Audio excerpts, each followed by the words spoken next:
Hello po, good morning po. Tayo po nandito sa kinalakihan nga po ni Kabihira. At dito nga po ibinaba yung order nating punla ng papaya. Papaya Red Lady po na itatanim po natin bukas. Yan po siya.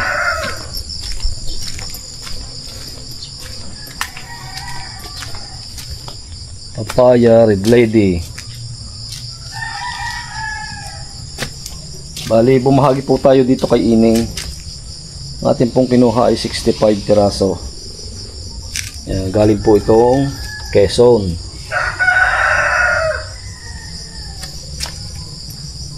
Marami pong kay Ining, 500 plus. So yun po, kukuhan lang po natin ang ating sasakyan, yung ating si Bardi po. At ating pong pipick upin ng ating Papaya Red Lady na itatanim po natin bukas. Tamang-tama po timing at umulang kagabi. So may pinagkakabalhan lang po ngayong araw na ito, kaya po hindi may tatanim. Maaari pong bukas na. Yan. Maganda po ng ating punla. Hello po, good morning po. Tayo po ay papunta ulit sa bukid.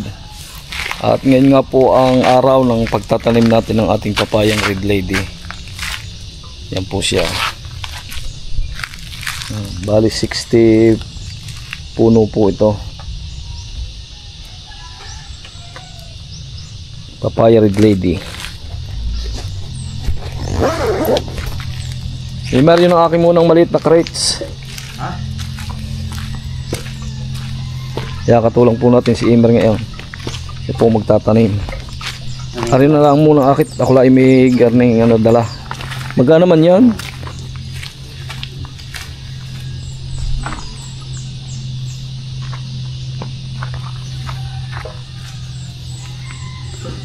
Yan.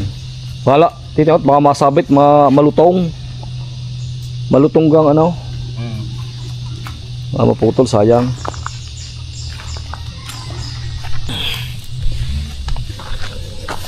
Wow. Dala na po natin ang pula.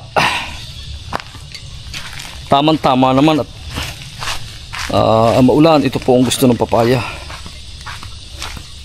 Timing na timing.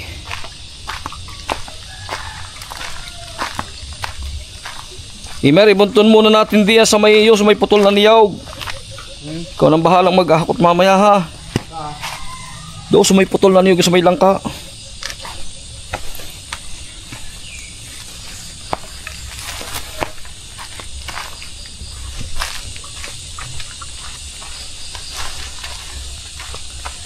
Ganda yata panahon ngayon. Yo, sa may putol na niyog niyo, sa may langka.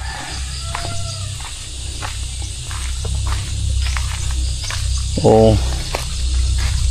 Yan po kagandahan pagka umulan. Unang-una ay menos trabaho. Tulad nga po ng ating mga fruit trees na ito, hindi na po natin dinidilig. At ang pangalawa po ay siguradong buhay ang ating mga tanim. Magsisibulan ang mga root crops na tinanim natin.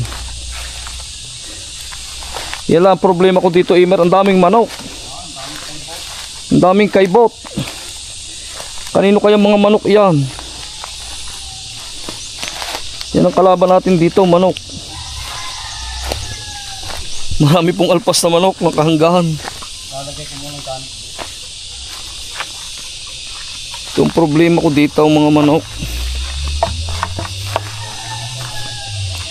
Kasi ito pong ating mga katuyang mga talong. Ang daming kaykay Maraming kaykay. Nakaw. Problema ito.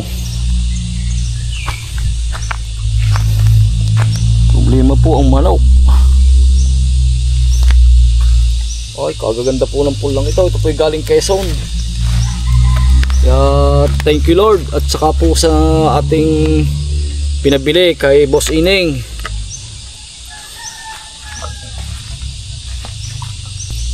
May tatanim po ito ni Imer ngayong maghapon. Tamang-tama naman, ba't magandang panahon. Masikat ang araw. Talaga pong basang-basa ng ulan Ay, basang-basa ng lupa. Nakakatulong din ang low pressure. Kung walang low pressure baka hindi pa naulan. Bagyo, wag lang sobrang lakas, nakakaperwisyo din. Yan po ang ating talong. Update tayo sa talong. Imati mong talong, ang lalapad agad ng dahon, no?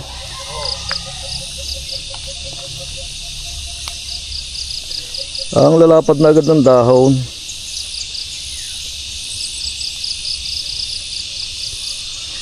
Nakakatuwa naman ang halaman ko. Ang gabi ko sibulan ng lahat ay. Ima, tingnan mo yung luyang yan. Ang dami na agad sulot. Mamaya tingnan mo. Ang dami na agad sibol. Mabisa. Mabisa talaga ang ulan. Ano?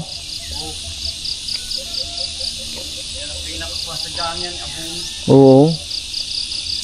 So yun po, makikita nyo po ang tamang pagtatanim ng papaya. Hindi po ito halaman na kahit katulad nga po ng mga fruit trees na kahit mapalalim, mapababaw, okay lang. Ito po ay may tamang posisyon at makikita nyo po. Hindi ka kamukha ng mga lansones na kahit mapalalim ay okay lang. Ito pong gantong papaya ay iba. Nasaan na yung bao? Mag-uumpisa na po tayo magtanim.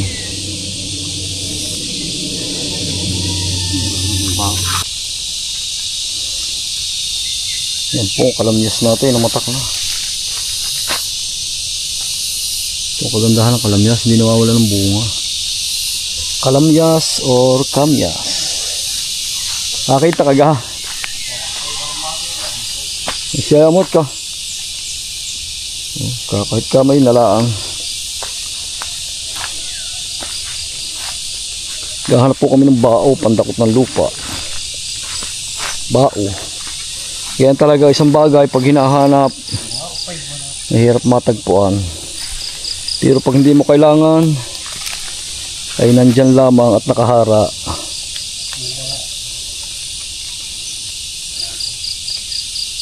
Ayan na. Tinitingnan po natin ating lasunis at baka po may nagiti na. Wala pang nalabas, nagiti. Siguro mga Davao variety meron na. Laging unang gumiti ang Davao. Nakita ka ga? Yan.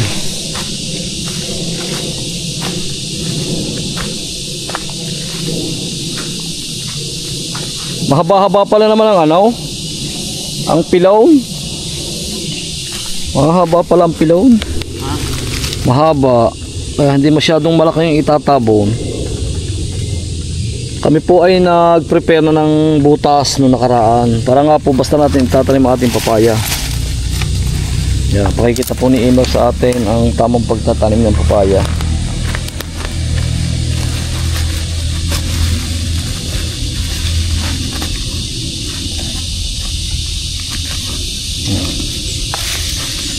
Yan, alisin mo mga ganyan at yan masamang magkatama ang katawan yan. Pinapasukan ng bakterya. May kumuha ka na isang puna at susukatin natin ang kung gaano kahaba. Sukat mo nga. Oh, malalim nga. Yan, sige. So ito pong ating papaya ay kailangan ay ang pagtatanim ay tama lang dito sa kanyang pinakaibabaw ng pilon. Hindi po pwedeng matakluban itong puno na to, yung kanyang katawan, dahil yan po ay nagkakaroon ng sugat, pinapasukan ng bakterya. Kaya ito pong hukay natin ay tama lang dito sa labi ng pilon. Emer, ganyan ang gagawin mo ha. Gaya mo, idiin mong lupa, idiin mo para siksik ang ilalim. Yan. Medyo napalalim po ang hukay natin. At maganda naman. Tama kaya yun. Kulang pa Emer, kulang pa. Oh, malalim pa. Kailangan pantay ito ba. Kailangan pantay ang Kailangan pantay ang labi. Sige, sige pa.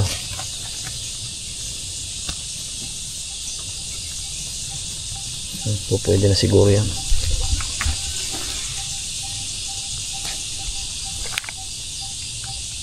Sige.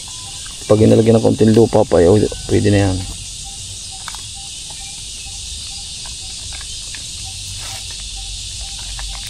Medyo ano, mahirap-hirap ang mag-alis ng mukha niyan. Pabasagin ang pili niyan. Gatlaan mo ng ano, kutsilyo para madali. Ini sa labi. Para dire-diretso yung ano. Yan.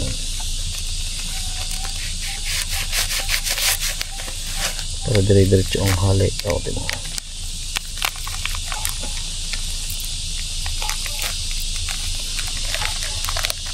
Sigad mo sa puwit.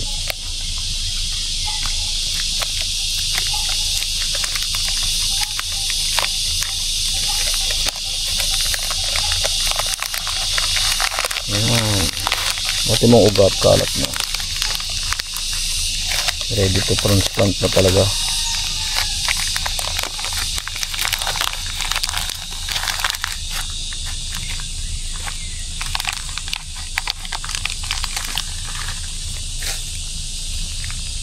Buhay laki. Bunga ng marami.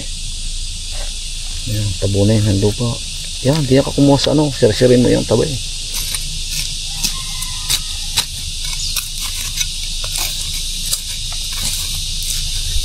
Kailangan pantay lang dito ang lupa ha. Dito sa ito.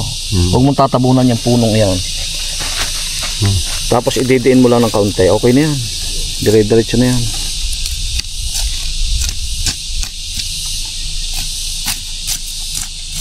Primero lang, siyempre ligaw pa eh. Kamay, kasi kung ugat na rin.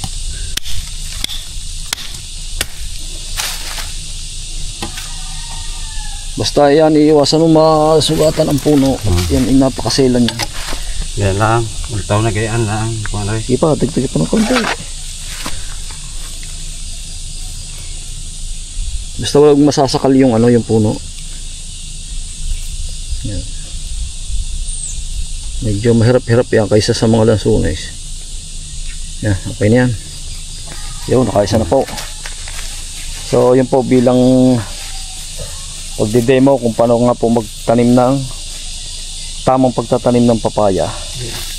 Dahil yan po ay pag nagkasugat ang katawan yan, kaya po pinagmumula ng ano, ng pagkamatay niya, nagkakaroon po ng bakterya.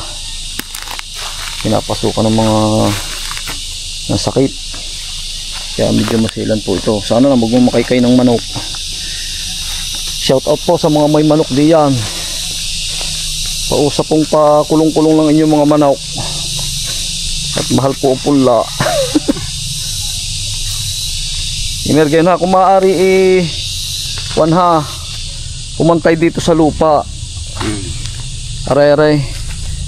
Para hindi tigilan ng tubig, ipantay din ang pilaw na kung maaari. Okay. Ipapantayin mo diyan. Oo, ipantay mo na sa lupa kung maaari. Tingnan mo na yung nakatabong na yan. Share-sharein mo para ikaw ay ano, parang itatabon mo yan. Share-sharein mo ng barita para matabunan ang lupa. Tapos ang itaklob mo ito. Gumamit ka rin ng barita. Maganda ka barita. Yan, paluangin mo ganyan. Diyan ka kumuha ng pantabon sa butas. Pero bago pagka yung kusukwan na itanim mo na, dito ka na kukuha ng pantabon para hindi magkatama ang puno. Yan, okay na yan. Basta papantay mo din sa lupa. Kita mo naman ang pilon eh. Ano pa? Gagaimer ng pag nagkatama ang puno niyan, makikita na lang natin natutumba na. Hindi pantay. Yan, okay na yan. Tama yan. Okay yan.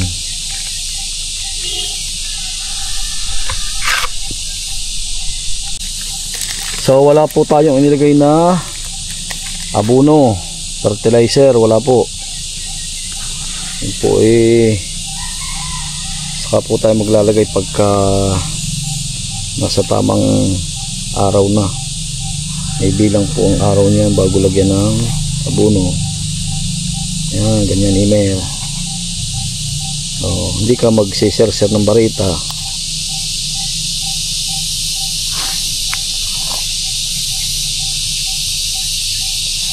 Papantayan taklod din lupa din. Ididiin din mo naman ng kaunti. Baka matumba ng ulan. Yan, katulad yan, ididiin mo ng ganyan. Yan. Para matibay. Okay lang matabunan ang pilon, wag lang yung katawan.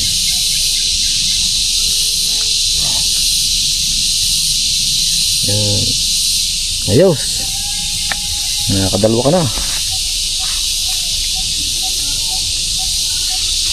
Di ba hala ka na Emer mag ano diyan ha? Gawa ng may pinagagawa lang ako sa bahay. Kaya ko na. Ay kahit na ako'y wala daon. Kaya ko na. Ako rin ang tinatanong. Kung maaaring Emer ko ha, yung laging pantay ang puno ha. Para maganda-ganda naman tingnan. Atin po lang sumisiko na eh. Timo Emer naman ang bilis naman pagka naulan ha. Diyan naman. Busngi agad ang kuwan ang talbos. Bula na nga lahat ng maluya. Bali Emer 60 piraso yan. Ha?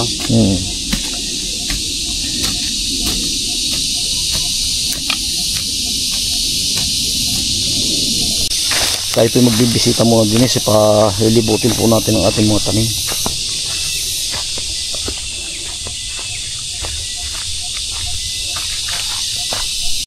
Yan po, sa nakakakilala ng pinyang Tagalog or Formosa, yan po.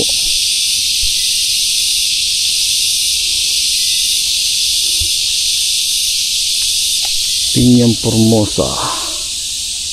Napakatamis po niyan kaysa sa mga Hawaii. Pag talaga pong hinog na. Talaga pong labas ang tamis.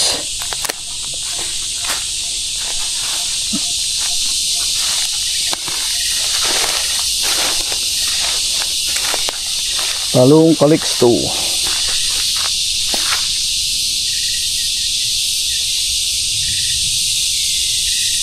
Yan na po sinasabi. Yung sinasabi natin na isa na lang kulang at puno na. Yan pong papaya. Maaari po mga gulay-gulay na laang na katulad ng mga sibatse, patani at saka po itong kadyos. Meron din po tayong pantanim dyan. Yun man po ay hindi nakakasagabal sa ating mga napauna nating tanim.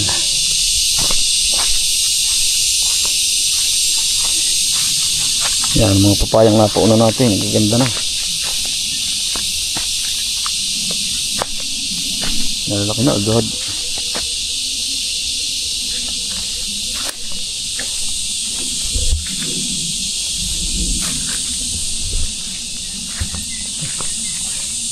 Masarap na pong mamasyal at maganda na ang hulab.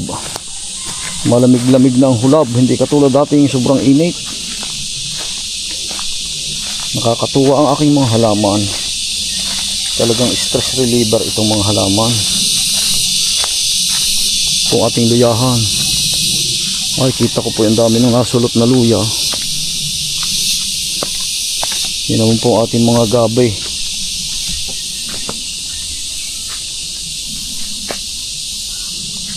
Kitang-kitang saya ng halaman ay pag naulan. Yan pong halaman ay kinakausap ko. Nakaw, ay bit na tumba ng aking sunays. Ay, walang yan naman ang kawayang itaw. Ay, butit hindi nabalay. Ay naman na.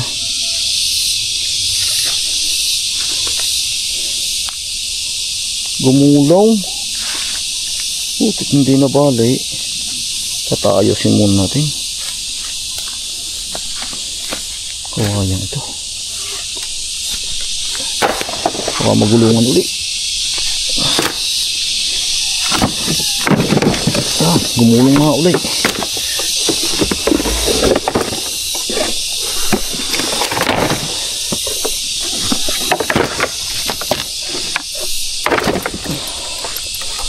tunay na sayang na sayang. Pag nabalay, yung tabi po, sumuot na sa ilalim.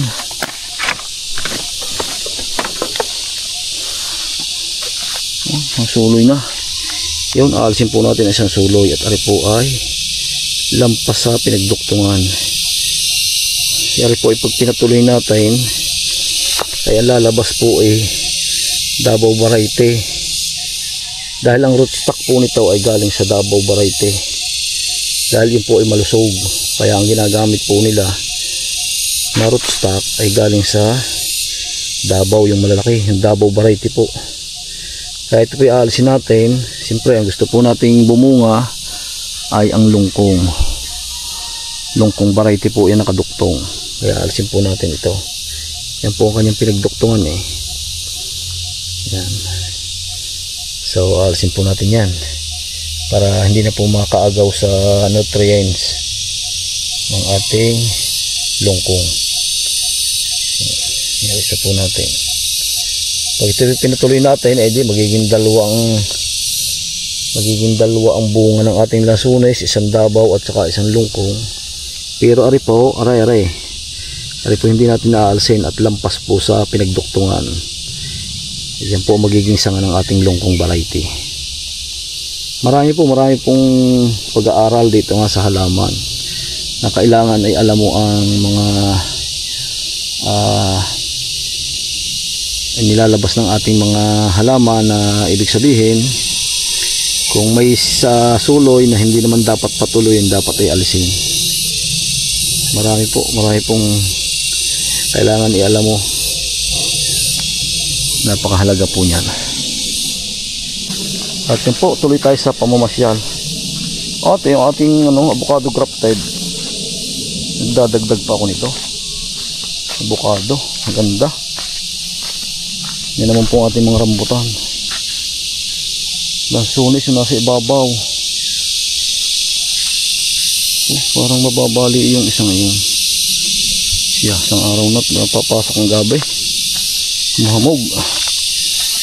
Yan po ating luyahan. Tingnan po, ang dami pong nasulot na. Imair, ang dami ng sibol ng ating luya. Ay, katuwa. Ito po ating avocado grafted icon eh. Dadalawang puno po na itanim natin eh. Gawa ng ito po ay mahigpit makasalaya. Mahigpit pong kumalat ang sanga niyan. Ito naman pong ating mga rambutan na RR ay ilan din laang po. Parang ito po ay 11 puno. Yung pinakamarami po ay lansunis lungkong. Umabot po siya sa ng 65 puno. Na-imagine ko po yung napakayo kung yun nga po yung lungkong na ikwento ko na sa inyo doon sa Cuenca. Talaga pong nakakatuwang tingnan pagkasi puno ng bunga. Yun po ay nasa 7 years old lang. Dahil siya po ay nasa dahilig na lugar, nasa kabundukan. Talaga pong pati nga po yung may-ari tuwan-tuwa.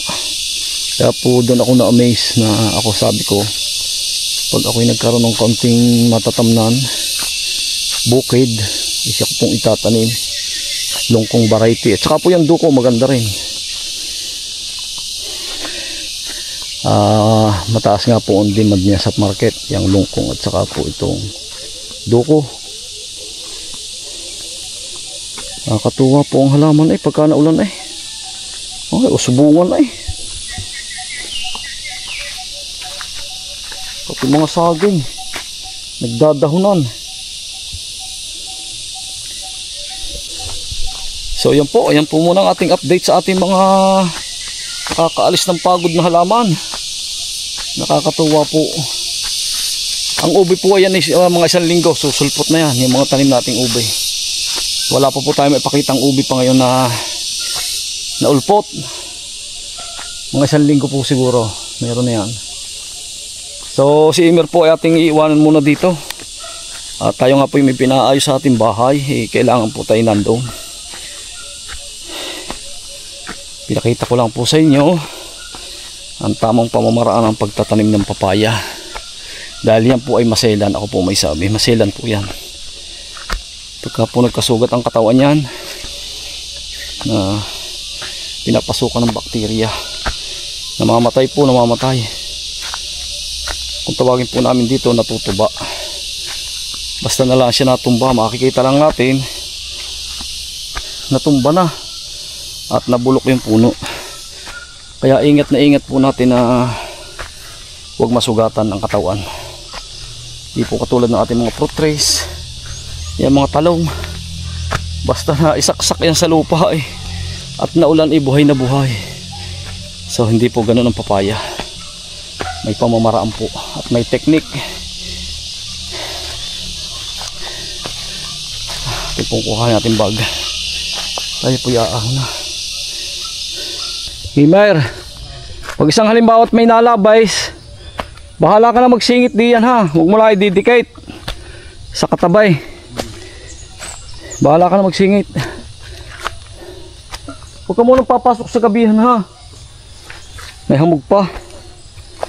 Sabagay, mamaya pa naman makakabot doon.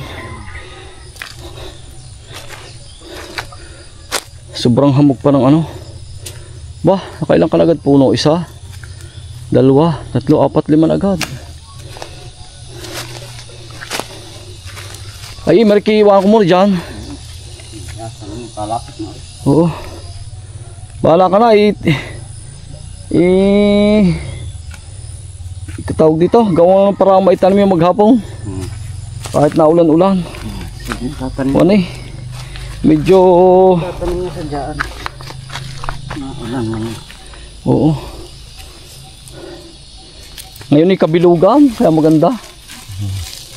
Sa mga sinaunang tao ay nasunod sa mga tamang araw, tulad nga po ng buwan. Pagka daw po kabilugan ay magandang magtanim.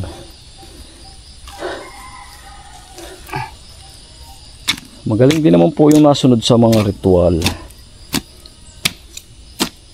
Yan, halos yung mga ugat na ganyan.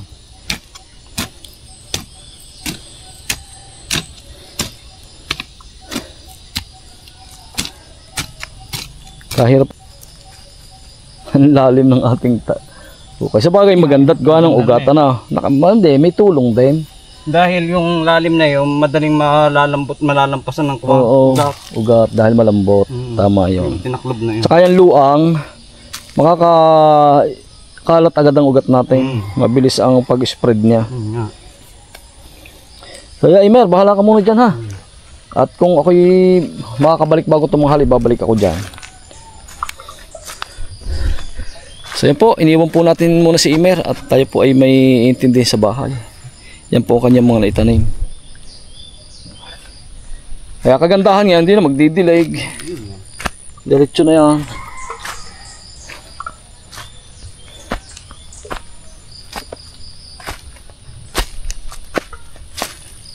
Ay, ang ganda ng talbos ang ganda ng talbos ng Lasunays. Nakakatuwa. Ari alagala ng ayos si Kwan, 5 taon na may bubunga din eh. Sabi ko na kasi yung durian ko dong maliit. Nakakatuwa, ang babae may bunga na agad. Tatlong taon lang yan. Tayong naroon daw. Sa pagtsatsaga po na kahit nga po dati walang right of way yun, ay napupuntahan natin. Ay di atin pong kahit papaano yung natamnan. So ngayon naman po ay medyo madali na dahil ito nga po nabili natin na parang nagkaroon po tayo ng right of way punta doon sa may kawayan, doon sa sinasabi ko pong may durian, para po talaga po nakakatuwa na ang halaman mong tinanim bunga na. At yun po, hanggang dito na lang muna po ating video. At sana po ay may nagustuhan kayo at may natutunan. Marami pong salamat, God bless at ingat po tayo lagi. Bye.